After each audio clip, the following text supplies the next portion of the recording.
예, 모두 평안하셨나요? 진짜 평안하셨나요?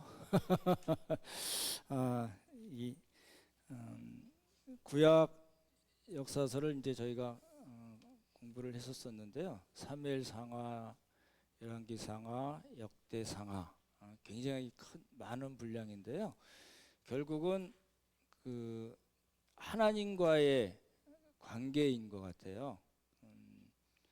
그러니까 많은 왕들이 이스라엘에 있었던 많은 전체 다윗부터 시작해서 그 북왕국, 남왕국 멸망할 때까지 모든 왕들의 이야기는 하나님과 우리 신자들과의 관한 이야기로 앞치게 되거든요. 결국은 하나님의 말씀대로 살았는가와 또 율법에 근거한 공의대로 삶을 살고 통치를 했는가에 관한 이야기입니다. 그래서 저희가 긴 시간 동안 열왕기상하, 역대상하를 봤었는데 우리나라 지금 어려움을 당하지만 우리 권사님 기도해 주신 대로 그러니까 믿는 사람들이 정말 그 우리 이스라엘 역사에서 배웠던 그 하나님과의 올바른 관계와 하나님의 말씀에 근거한 공의로운 삶을 산다면은 희망이 있지 않겠나 이제 그렇게 생각이 되고요.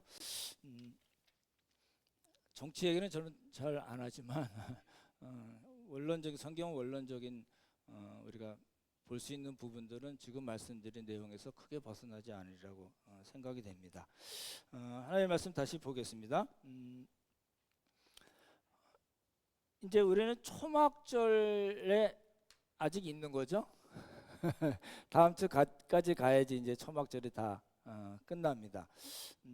요한복음 8장 말씀인데 여러분 잘 아시는 이야기입니다. 간음 중에 잡힌 여인 이야기인데요. 이게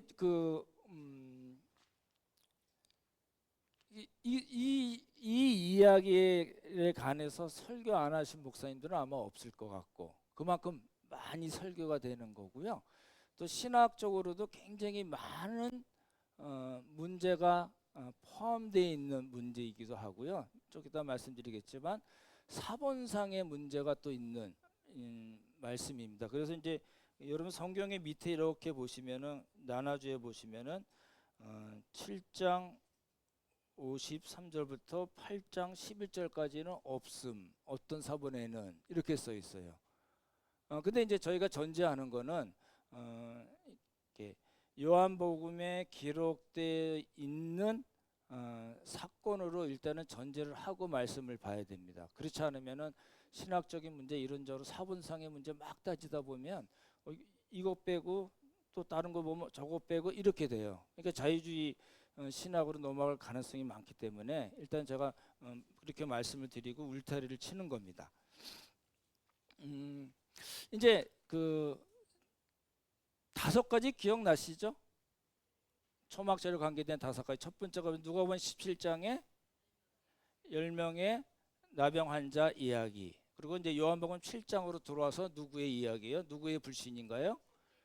예수님의 형제들의 4명이 나오거든요. 4명의 형제들의 불신 이야기가 나오고 그 다음에 7장에 또 나오는 게 뭐예요? 누구든지 목마르거든. 그래서 초막절 때 예수님의 성전 설교. 그리고 8장 오늘 보는 게 뭐죠?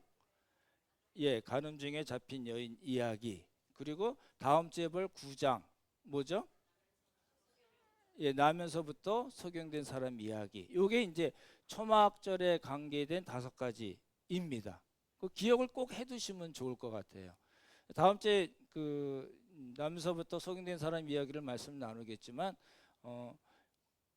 사도 요한은 의외의 우리가 전혀 생각하지 못했던 이야기를 하거든요. 그러니까 이제 그게 이제 그 초막절에 관계된 걸로 잘 보셔야 되고 또 본문을 어떻게 봐야 될 건가에 관계된 거거든요. 이번 주 퀴즈로 다 나간 겁니다. 근데 다음 주에 이제 설교를 드릴 거고요. 1절 보시면 예수는 감난산으로 가시니라. 어디서 감난산으로 가셨죠? 예, 성전에 가죠. 성 7장에 연결된 이야기죠. 그렇죠? 성전에서 예수님이 어디쯤 계셨을까요? 성전 어디에 계셨었죠? 뜰이 4개 있다고 그랬죠? 첫 번째 뭐죠? 이방인의 뜰, 그 다음에 여인의 뜰, 이스라엘의 뜰, 유대인 남자들 들어가는데, 그 다음에 제사장만 들어갈 수 있는 제사장의 뜰, 어디쯤에 계셨을까요? 여인의 뜰일 수도 있고요. 이게 그 제단 돌기는 제사장의 뜰에서 하는 거잖아요. 거기 계셨을 수도 있고, 꼭 찍어서 나오지는 않지만, 혹시 이방인의 뜰에서 많이 말씀을 하시기도 하셨거든요.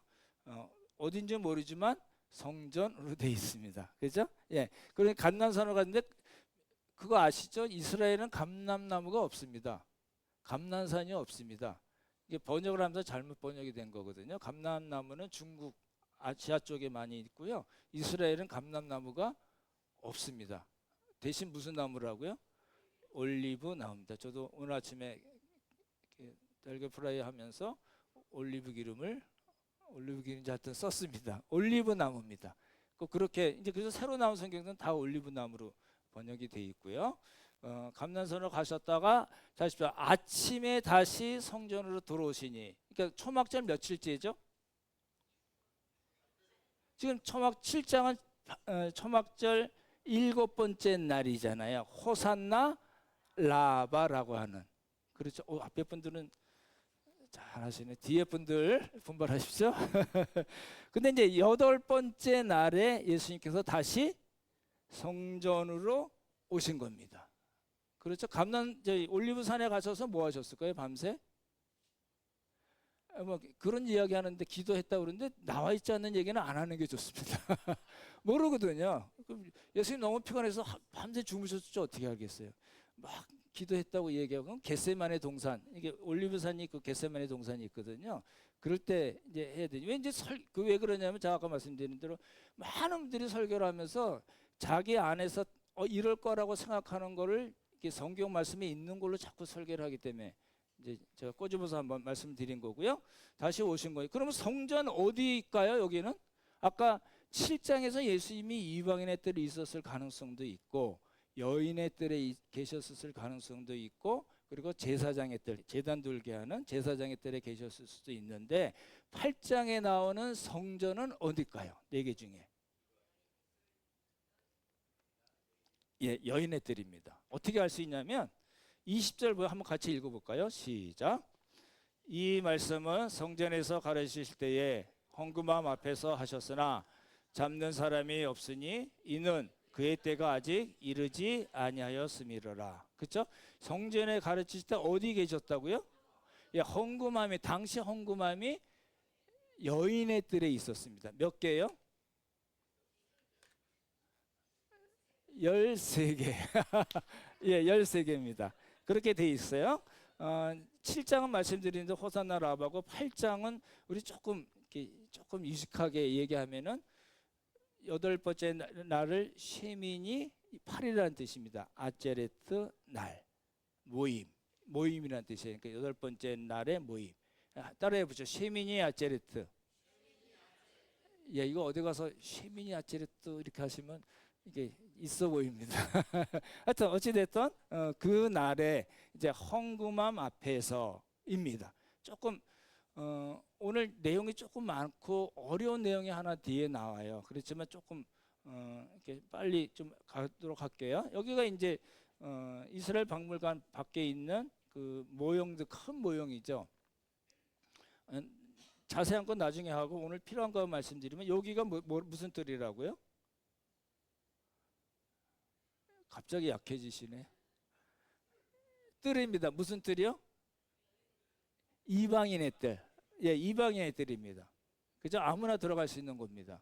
이방인의 뜰이고, 그리고 여기 이제 이렇게 들어가면 여기가 여인의 뜰입니다. 보시면요, 예, 조금 보이시죠? 여기 이방인의 뜰 들어가서 이제 여인의 뜰이죠. 잘 보시면 이게 이제 성소 지성소입니다. 그래서 나중에 보실 텐데 여기는 어쨌든 여인의 뜰입니다. 이렇게 돼 있어요. 눈 좋으신 분들은 뭐가 좀 보일 텐데, 요 계단이 보이죠? 그리고 요 문이 보이죠? 이제 그거를 보려고 그러고요.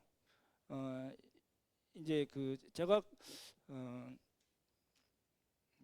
인터넷에 나와 있는 한국에서 올린 그런 유튜브나 뭐 인터넷 나온 내용들은 거의 다 아마 봤을 것 같아요. 그런데 제가 갑자기 생각이 나서 영어로 쳤더니 영어 유튜브가 나오더라고요. 그래서 거기서 캡처한 거라서 조금 화질도 그렇긴 한데 보시면은 여기가 이거 잘 안 보이나요? 예. 요게 뭘까요? 여기 있는 얘가 요게 쇼파르라는 거는 양각 나팔입니다. 그러니까 양각 나팔의 모양의 헝금함입니다.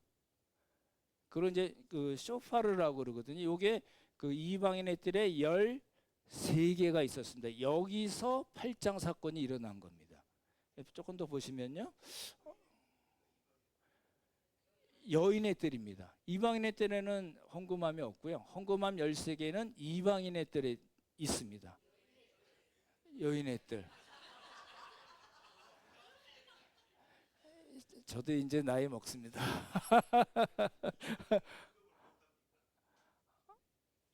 주는 거야 좋아하겠죠? 왜냐하면 다 사내들인 공의 수입이거든요. 대제사장의 수입이거든요. 여기다 냅니다. 만약에 낸다면, 그렇죠. 그러네요. 이방인들이 헌금하는 건 저 모르겠네요. 근데 주는 거는 받을 것 같은데 들어가지는 못할 겁니다. 왜 들어가면 죽는다고 이렇게 써 있는 그게 있죠. 예. 오늘 제가 컨디션이 덜 좋습니다. 예. 이게 보시면 이제 여인의 뜰에 보면 이게 뭐지? 이거 그림에서 잘 못 보던 것일 텐데 이게 굉장히 중요한 걸로 돼 있습니다. 오늘 이게 한 뭐 80m라 그러는데 진짜 그렇게 높은지 모르겠고요. 이렇게 여인의 뜰에 13개의 헝금함이 있는가 하면 또 뭐가 있냐면 이게 뭐예요? 예, 대형 촛대. 촛대를 그 히브리 말로 메노라라고 그러거든요. 메노라가 4개짜리 큰 이 촛대라고 해야 될지 모르겠는데 굉장히 높은 데 위에 이제 있는 거고요. 이렇게 돼 있습니다. 이렇게 돼 있고요. 여인의 뜰입니다. 그리고 요거는 아까 말씀드린 대로 말씀 안 드렸죠. 니카노르 문이라는 겁니다. 그러니까 그 여인의 제가 정신 차려서 여인의 뜰에서 어디로 들어가요? 예, 이스라엘 뜰에 들어가려면 이 니카노르라는 문을 열고 들어가야 됩니다.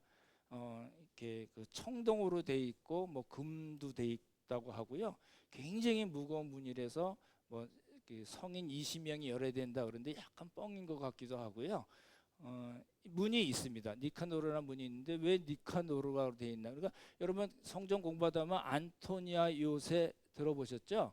안토니아 요새는 헤롯 대왕의 친구거든요. 그래서 지면서 이제 안토니아 요새라고 얘기했고 로마 군사들이 거기서 주둔해 있었고 여기 나오는 니카노르라는 거는 우리 유다 마카비 아시죠? 마카비 혁명 아시잖아요.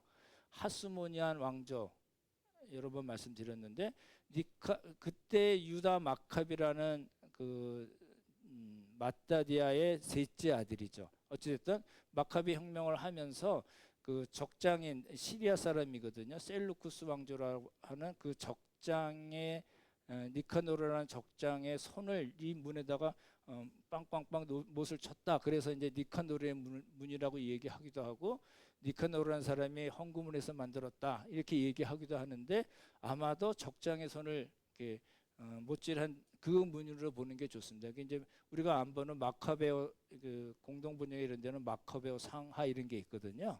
마카비 그 혁명에 대한 아마 거기에 나오는 걸로 보면은 그 말이 맞지 않을까 싶은데 어찌됐든 니카노르라는 문입니다.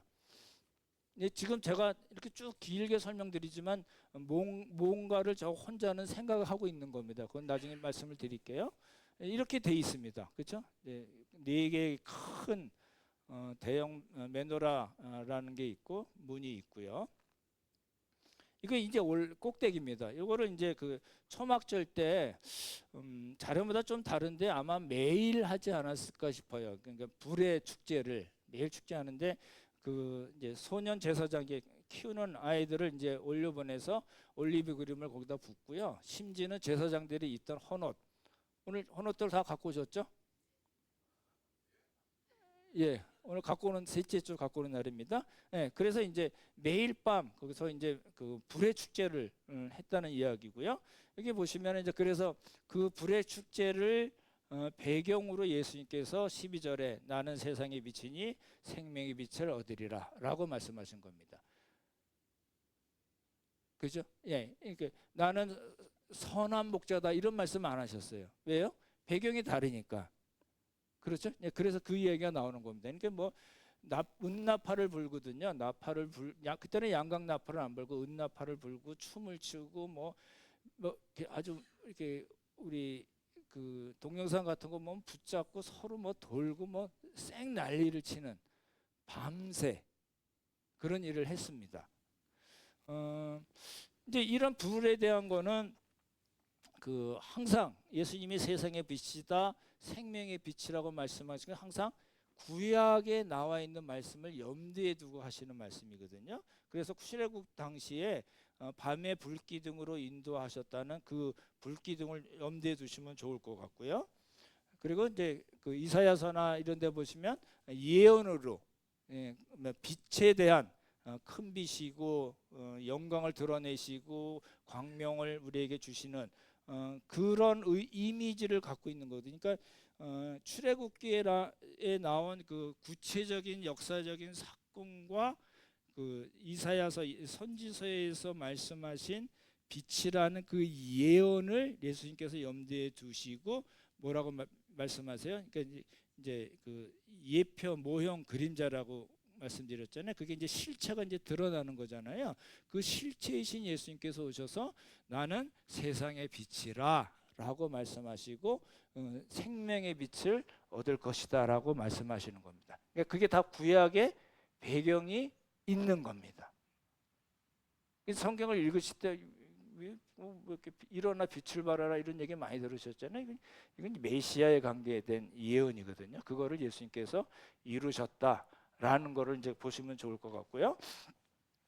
이제 말씀드렸던 이제 니카노르 문이 보이시죠? 그러니까 이스라엘 뜰에서 여인의 뜰로 나오거나 들어갈 때 이야기고요. 예. 제가 이제 이거 열심히 강의하시는 분 유튜브에서 이제 책도 있고 이제 유튜브에서 제가 캡처하게 한 건데 제가 좀 안타까워하는 거는 한국교회가 돈이 많잖아요. 되게 많습니다. 무슨 대회하느냐고 어떤 강남에 있는 교회가 100억을 헌금해가지고 뭐 했거든요. 그 송도에서 로잔 대회 할 때요. 그거 하면서 왜 이렇게 하나님의 말씀을 좀 더 정확하게 잘 성도들이 알 수 있게 그렇게 투자를 안 할까라는 생각이 되게 안타깝게 들더라고요. 여러분 돈 많이 버시면은 저 주지 마시고요. 이렇게 그런 데도 좀 투자하시면 좋겠다는 생각이 드는데 뭐냐면 이제 무슨 어디 큰 두란노 교회에서 이제 강의하신 분인데 이 탈락 요거 하나예요. 그 니카노르 문 설명하면서 이스라엘 뜰에서 여인의 뜰로 내려오면서 계단이 몇 개라고요? 15개 계단에 내려오면서 나와서 은나팔 불고 시편 부르고 또 내려가서 나팔 불고 또 시편 부르고 바닥에 와서 또 빠바방 하고 또 시편을 낭송하고 암송하고 이런 일들을 했거든요. 근데 그걸 설명하기 위해서 딱 요거 하나 너무 없잖아요. 제가 거의 다 봤을 거예요. 안 본 거 없이 다 뒤져봤는데 없어요. 그러니까 이제 되게 약한 거죠. 한국 교회가 그런 측면에서는 너무 약합니다. 이거 벌써 딱 있어 보이죠? 이거는 저기 그 유튜브 미국에서 내놓은 거 같은데요. 이 계단이 몇 개라고요? 제가 한번 세봤어요, 진짜로요. 그랬더니 15개로 맞춰놨어요. 이거 보시면 몇 개일까요? 하나, 둘, 셋, 넷, 다섯, 여섯, 일곱, 여덟, 아홉, 열, 열하나. 대충 만든 것 같아요. 네, 어쨌든 예, 이제 15개라는 말씀드리고요. 이제 이런 걸로 보면은 이제 성전 미문에 앉은 병이 얘기 나올 때는 그 성전 바깥문이고요. 미문이 3개 있습니다. 그래서 이제 여기 미문이라는 거는 우리가 알고 있는 그 사도행전에 나온 미문은 아니고 여기가 뭐라고요? 이방인의 뜰. 그리고 여기 계단이 몇 개라고요? 15개 있고 무슨 문이 있다고요? 니카노르라는 문이 있고 이거 까먹어도 됩니다. 그래서 이제 전체적인 윤곽만 아시면 좋을 것 같고 그리고 들어가서 무슨 뜰이요? 예, 이스라엘 뜰이 있고 여기가 뭐예요? 호산나 라바 그 제단 돌게 했던 제단입니다. 이게 그렇죠? 이게 그리고 성소와 지성소가 있잖아요. 근데 우리가 보는 거는 지금 요 부분을 보는 겁니다. 이제 뭐를 하냐면요. 여, 8번째 날 이제 동이 틀 무릎에 니카노르 문을 쫙 열면은 15개 계단이 나옵니다. 그럼 제사장들이 빠바방 불고 또 10번째 내려가서 빠바방 불고 바닥에 내려가서 빠바방 불고 그 중에 가장 나이 많은 랍비가 이제 동쪽을 이제 여기가 성전입니다. 여기 서쪽이죠. 그러면 이제 이 올리브 산이 이쪽에 쭉 가다가 터닝합니다. 터닝하면서 이제 성전을 바라봅니다. 바라보고 뭐라고 얘기하냐면 이 성전에 계신 아버지요 저들은 성전을 등지고 저들은 누굴까요? 이방인들입니다. 예, 이방인에 대한 이야기죠. 얼굴을 동쪽으로 향한나이다. 그리고 태양을 섬깁니다. 그러나 우리의 눈은 여호와를 향합니다. 그러니까 쟤네들은 안 믿고 하나님 안 믿고 우리들은 믿습니다. 라는 이야기잖아요. 그리고 또 뭘 얘기하냐면 이걸 잘 보시면 좋을 것 같아요. 하나님을 찬양합니다. 어떤 찬양이냐면 오 이 기쁨 우리의 젊은이들 우리 노인들에게 수치를 돌리지 마소서. 오 이 기쁨 우리는 노인들과 함께 우리 젊은이들의 죄를 씻을 수 있습니다. 젊은이들의 죄를 사함을 받는 자는 복이 있을지어다 라고 찬양을 하는 것은 뭐냐면 잘 보십시오. 하나님께서 우리 자기들의 죄를 용서하심에 대해서 감사하고 찬양을 하는 겁니다. 쉐미니 아체레트라고 하는 아침에 초막절 8번째 날에 이 죄 용서에 대한 하나님께 대하여 찬양하고 감사를 드리는 그런 행사를 했다는 겁니다. 되시죠? 왜 자꾸 이걸 얘기하냐면 오늘 음행한 여인 때문에 그렇습니다. 그래서 이 얘기고요. 근데 요 타임에 무슨 일이 일어나냐면 아침 일찍 예수님께서 올리브산에서 성전으로 오셔서 아침 식사 하셨을까요? 안 하셨을까요? 간헐적 단식 하시지 않았나? 예수님은 항상 배고픈 경우가 많았습니다. 그렇죠? 예. 그래서 이제 기드론 계곡을 건너오셔서 성전 안으로 들어오셔서 이제 그 여인의 뜰에 그 사람들이 그런 행사를 하고 있는지 했었는지 시간은 안 나오지만 그 뜰에 가셨는데 누가 데리고 왔어요? 여인을요? 서기관들과 바리새인들은 뭘 의미하죠? 사내들인 공회입니다. 이제 6개월뿐이 안 남았거든요. 그러니까 사내들인 공회가 어떻게든지 예수님을 잡아서 죽이려는 그런 계획을 벌써부터 세우고 있었거든요. 그러니까 그 아침에 초막절 8일째 되는 아침에 서기관들과 바리새인들 율법학자들이잖아요. 서기관들은 바리새파거든요. 율법을 가장 중요시 여기는 이 사람들이 간음 중에 잡힌 여인을 데리고 왔어요. 남자는 어디 갔을까요? 간음을 혼자 할 수는 없잖아요. 남자는 어디 갔을까요? 예? 남자는 도망쳤을까요? 도망쳐게 뒀을까요? 아마도 도망치게 두지 않았을까요? 왜요? 벌거벗고 있는데 어딜 도망가요? 그렇죠. 당연한 겁니다. 우리 꽃미남 아시죠? 오늘 저희 아들이 왔습니다. 한번 봐주십시오. 우리 꽃미남. 다음 주에는 이제 산도둑 같이 수염 기르고 올 겁니다. 그랬는지 어땠는지 모르지만 이 여인은 행음을 했을까요? 안 했을까요?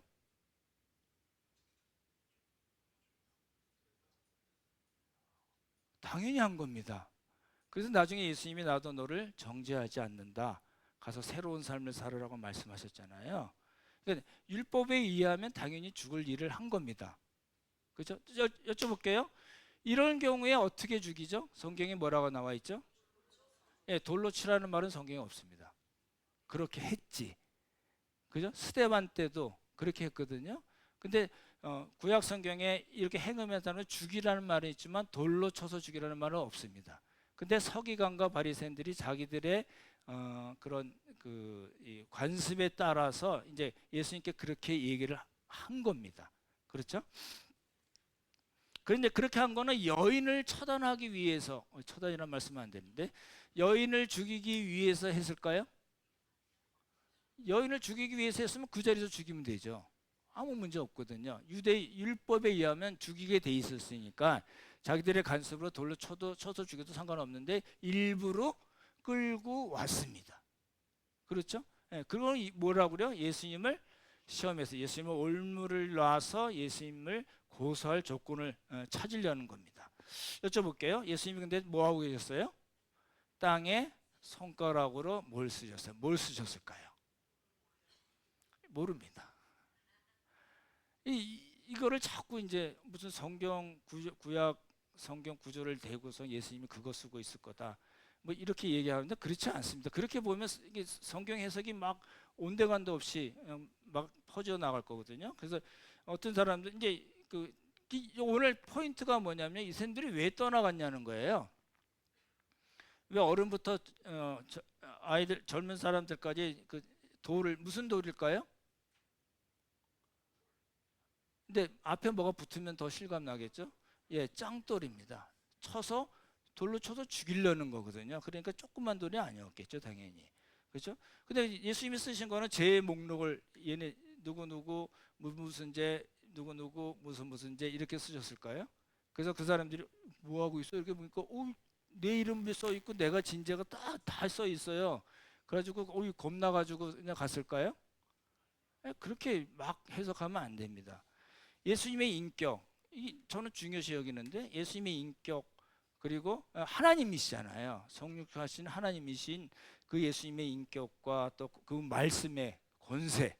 그러니까 이게 비치니까 시력 번쩍번쩍 하잖아요. 후광이 막 번쩍번쩍하고 뭐 이러니까 무서워서 갔을까요?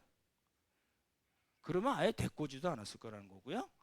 예수님의 말씀을 듣고 돌맞을 사람들은 저 여인이 아니라 바로 나다. 그런 영적인 자각, 양심의 가책을 받아서 떠났을까요?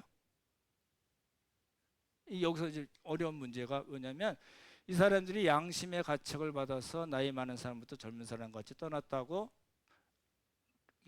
오늘 본문에 나와 있잖아요. 근데 이게 문제가 있는 게 뭐냐면요. 사본상의 문제가 있어요. 어느 사본에는 이 양심의 가책이라는 말이 없습니다. 그래서 공동 번역이나 새 번역에는 양심의 가책이란 말 자체가 없습니다. 근데 개역 개정은 있고 킹 제임스 버전에는 있고 그다음에 NIV나 새 번역이나 공동 번역에는 양심의 가책이라는 말이 자체가 없습니다. 그럼 우리가 어느 사본을 택할 건가가 문제가 되잖아요. 그렇죠? 근데 그럴 때는 그 당시 상황을 봐야 됩니다. 이 사람들이 지금 불의 축제가 막 밤새 열리고 막 난리치고 춤추고 하나님 찬양하고 뭐 어쩌고저쩌고 막 이러고 있는데 이 바리새인들과 서기관들은 뭐 했어요? 그 축제에 참여하지 않고 음모를 꾸며서 여인을 잡은 거잖아요.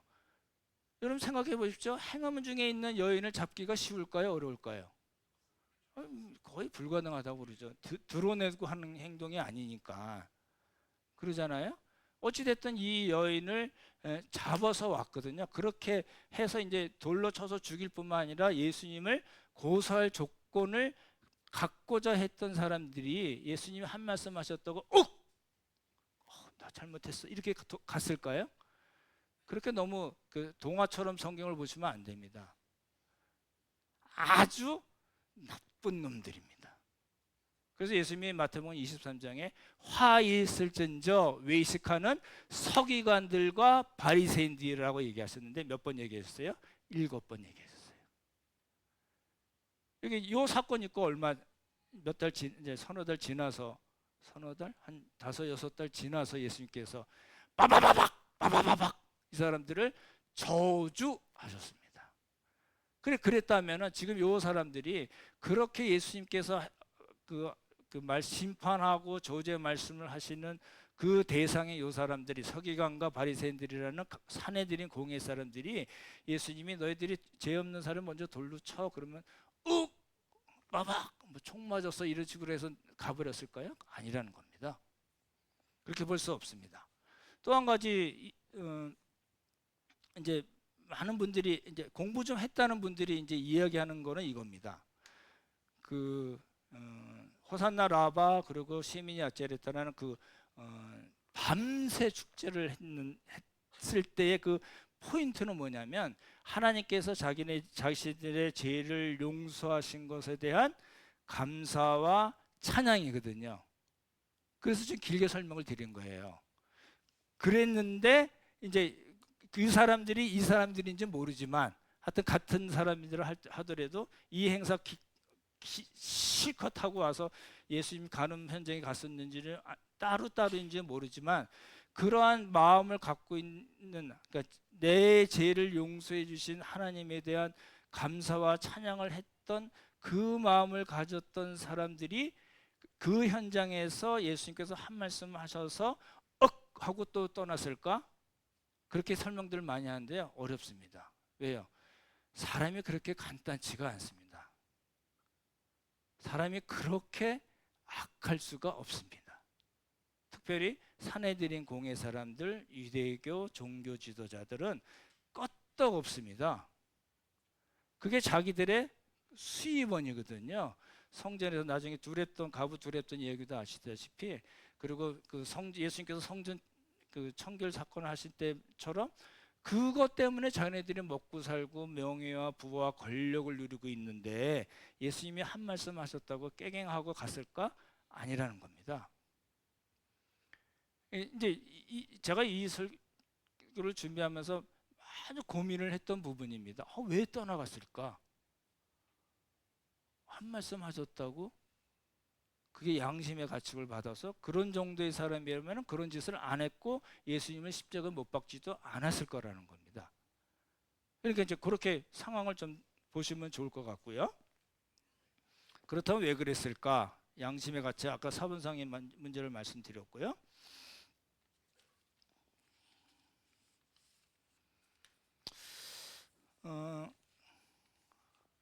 제가 목요일날 이 말씀을 드리고 저도 여러분도 한번 찾아보시고 저도 고민해 보겠습니다 그렇게 말씀을 드렸었는데 이거를 이제 이런 관점에서 보는 거예요. 뭐 양심의 가책이라든지 뭐 예수님이 번쩍번쩍 하셨다든지 예수님이 한 말씀 빛이신 예수님이 한 말씀 하셔서 가지고 그 말씀에 능력이 있어서 깨갱하고 도망갔다든지 뭐 그 마지막 날 축제 불의 축제 때 죄에 대한 용서와 감사의 그 마음이 있었는데 예수님이 한 말씀 하시니까 저 애는 뭐 죽이면 안 되겠네 하고 갔다든지 이런 식의 해석은 어렵고요. 중동 문화라는 관점에서 보는 방법이 있습니다. 그걸 좀 설명을 드릴게요. 전에 제가 그 책 소개를 한번 한 적이 있는데요. 중동의 눈으로 본 예수님이라는 책이 있거든요.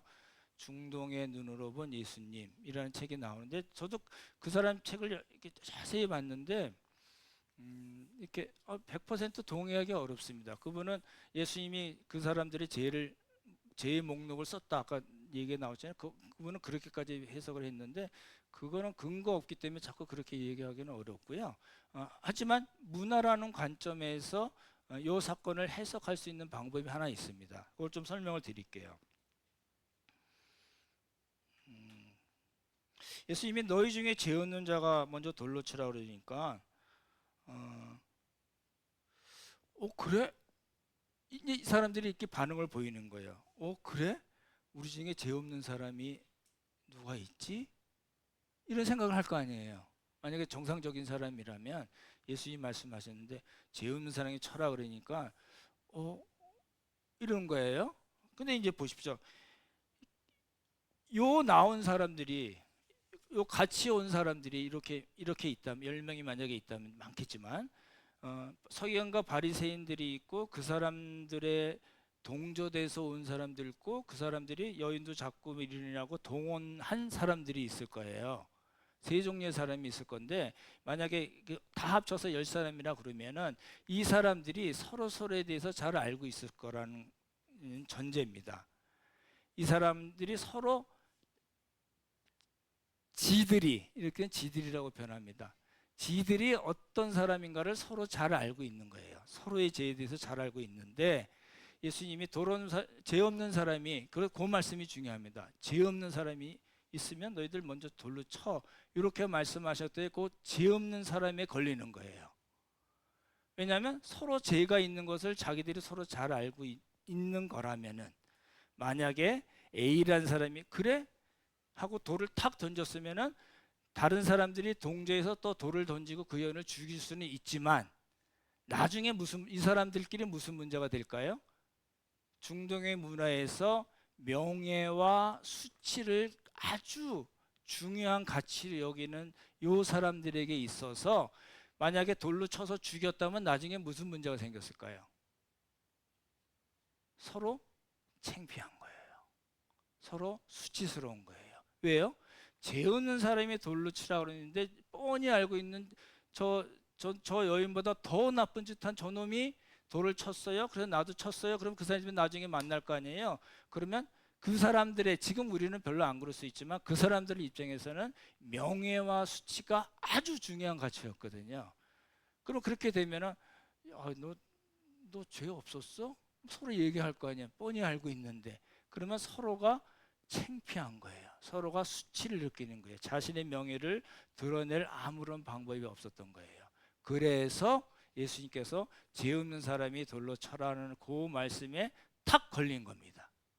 양심의 가책이라는 개념보다는요, 자기들이 갖고 있는 가치와 논리가 있었는데, 예수님께서 그럼 너희가 죄 없는 사람이 만약에 있다면 먼저 돌로 쳐 라고 말씀하시는 그 말씀 때문에 이 사람들이 탁 걸린 거예요. 좀 이렇게 설명이 제대로 잘 됐는지 모르겠네요. 그러니까 우리는 별로 그냥 뭐 니나 내나 나도 죄 짓고, 이제 조금 적나라한 그런 예를 들자면, 목사와 장로가 둘이 손잡고 어디 가서, 저는 룸사롱 한 번도 못 가봤습니다. 룸사롱 가서 막 이렇게 막 그러고 그 다음날 뜨거운 불금을 보내고 주일날 또 이렇게 얼굴 맞이하고, 장로님, 목사님 이럴 수가 있을까요? 뻔뻔스러우면 그렇게 할 수가 있지만, 이 정상적인 사람들이라면 그걸 못한다. 이 개념으로 생각하시면 돼요. 서로 뻔히 알고 있는데 죄 없는 사람이 돌로 먼저 돌을 죄 없는 사람이 쳐 그랬더니, 죄 없는 사람이 이 사람들이 탁 걸린 거예요. 에이씨, 가야지. 그럼 가보는 거야. 예수님은 다음에 잡지라고 된 거예요. 이제 이해가 되셨으면 좋겠네요. 제가 본 왜 이 사람들이 여인을 떠나버려 그냥 두고 가버렸는가에 대한 해석입니다. 5가지를 말씀드렸는데 한번 한번 생각을 해보시고 정리를 하시면 좋겠습니다. 근데 이제 이 사건은 이 사람들이 여인을 두고 떠났다는데 포인트가 있지는 않습니다. 뭐에 포인트가 있어요? 그러니까 예수님이, 이 사람들이 다 가버리니까 예수님이 그 여인에게 뭐라고 했어요? 얘네들 어디 갔어? 그랬더니 다 갔어요. 그러니까 너를 정죄하던 사람들 어디 갔니? 그러니까 다 갔어요. 그러니까 예수님이 뭐라고 그러세요? 나도 정죄하지 않아. 문제가 있네요. 율법에 의하면 이 여자를 죽여야 돼요. 예수님이 율법을 어기신 걸까요? 율법을 뛰어넘으신 걸까요? 네, 뛰어넘으신 겁니다. 그러니까 율법의 의미가 뭔가를 실제 사건을 통해서 예수님께서 밝히 보여주신 겁니다. 그리고 예수님이 뭐라고 말씀하셨죠? 나는 세상의 빛이다. 나는 생명의 빛이다. 나는 생명을 주는 사람으로 온 거다라고 말씀하시는 거예요. 이걸 우리가 놓치면 안 됩니다. 그래서 우리도 똑같잖아요. 여러분 죄송합니다만 우리는 그런 죄를 지지는 않았겠지만, 죄의 이 무게로 따지자면 만만치 않을걸요? 근데 우리는 어떤 사람들이에요? 똑같이 예수님의 보혈로 죄 용서함을 받고 새로운 삶을 살 수 있는 은혜를 받은 사람으로 앉아 있는 거잖아요. 죄가 없어서 와서 앉아 있는 자리가 아니라 그럼에도 불구하고 우리를 용서하시고 새로운 삶을 하나님을 섬기고 이웃을 섬기는 그런 삶을 살 수 있는 사람으로 우리를 초청해 주셨기 때문에 이 자리에 앉아 있는 거잖아요. 그렇게 우리가 봐야 될 겁니다. 그래서 이 사건의 결론은 뭐라고요? 용서와 새로운 삶의 길을 예수님께서 우리에게 허락하셨다라는 겁니다. 이제 다 말씀드렸어요. 이제 궁금한 거는 그거예요. 이 여인은 그 다음에 어떻게 됐을까? 이제 성경에 안 나와 있으니까 이제 상상을 해야죠. 어땠을까요? 가서 또 그랬을까요?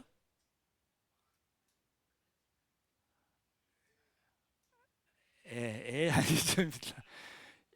그 사복음서에 나와 있는 사람 중에 제일 안타까운 사람은 38년 된 병자입니다. 베데스다에. 이 사람은 예수님이 고쳐주셨는데 가서 예수님을 고발한 사람이에요.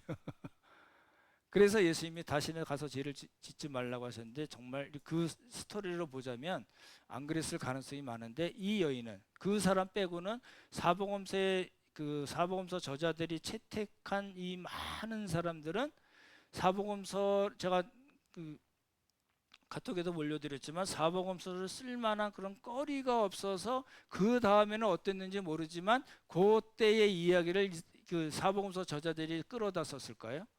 그렇게 볼 수 없습니다. 왜냐하면 사복음서 저자뿐만 아니라 성령님께서 원 저자이기 때문에 그렇습니다. 나중에 망가진 사람을 아름답게 예수님의 역사를 보이기 위해서 나중에 망가진 사람을 끌어다 쓸 아무런 이유가 없습니다. 그래서 우리는 뭐라고 이야기를 할 수 있어요? 이 간음증에 붙잡혀서 정말 죽을 뻔했던 그 여인을 예수님께서 정죄하지 않으시고 새로운 삶을 주셨고, 그 여인 역시 그렇게 새로운 삶을 살았을 것이다 라고 봐야지 맞는 것 같습니다. 그러죠? 그러면 이제 그 얘기는 이제 끝났고요. 이제 우리 얘기예요. 우리는 어떻게 새로운 삶의 길을 잘 살 수 있을까요? 그러죠. 이제 고민을 좀 해야 될 부분입니다. 여러분들이 뭘 지금까지 잘못해 오셔서 그렇게 하시면 안 됩니다 말씀드리는 게 아니라 잘 해오셨어요. 정말입니다. 부끄럽지 않게 말씀드리는데요, 정말 잘 해오셨습니다. 근데 좀 더 정말 이게 제가 항상 말씀드리지만 믿음의 명문감으로 나간다든지, 하나님께서 자랑스럽게 이렇게 보이신다든지, 예수님께서 많은 사람 고쳐주신 많은 사람들 앞에 내세워서 간증을 하게 하신 그런 정도까지 우리가 조금씩 가자는 겁니다. 오늘 말씀을 마치겠습니다. 음행중에 잡힌 여인 이야기는 결국은 예수님이 어떤 분이신가에 초점이 맞춰지게 됩니다. 예수님은 어떤 분이세요? 세상의 빛이시고 우리에게 생명을 주시는 생명의 빛이십니다. 그 생명을 받은 우리로서 어떻게 살아야 될 건가 고민하고, 또 하나님께 도움을 간구하고, 그래서 잘 정말 하나님께서 칭찬하시는 그런 믿음의 삶을 우리 모두가 잘 살고, 또 25년 한 해도 그렇게 잘 살 수 있는 우리 모두가 되기를 예수님의 이름으로 축원합니다. 참 좋으신 성부 성자 성령 하나님,